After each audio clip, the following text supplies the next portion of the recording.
Hi, I'm Kelly and I'm from Newtown, Connecticut. It's a small town that's covered in trees and farmland. My hometown is small and very, very rural. It's close-knit and not close-knit at the same time.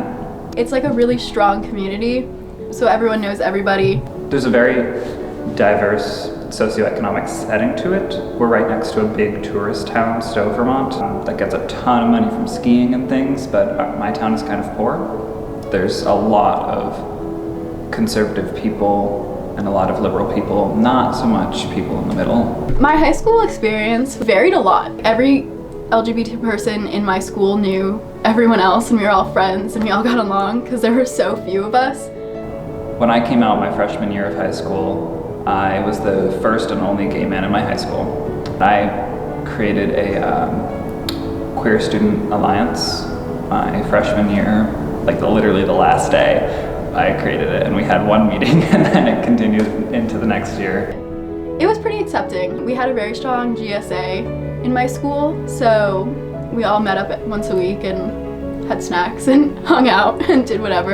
It's a program in the state called Outright Vermont that connects with some of the smaller towns in Vermont to try to, bring their community into the 21st century almost. They're working with the town to try to create a kind of after-school youth group for that, and I think it's meeting once a month right now to just try to get people interested in it, and then I think it'll ramp up later. Having a really strong community base is really helpful. Having different pride events or community spaces or like a teen center is helpful. I always didn't feel super welcomed.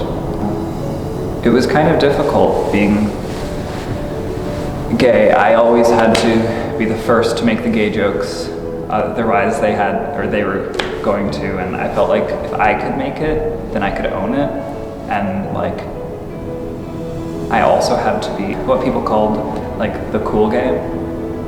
So I had to be okay with other people's gay jokes and not like get triggered or whatever, and there was a lot of pressure around that. I think that developing strong GSAs in both high school and middle school would really help LGBT people feel more accepted in their schools and in their communities, because without that I feel like you feel very isolated. Before I came to GSA, I felt like I was the only gay person in my school, and then I realized that there were a lot of other people.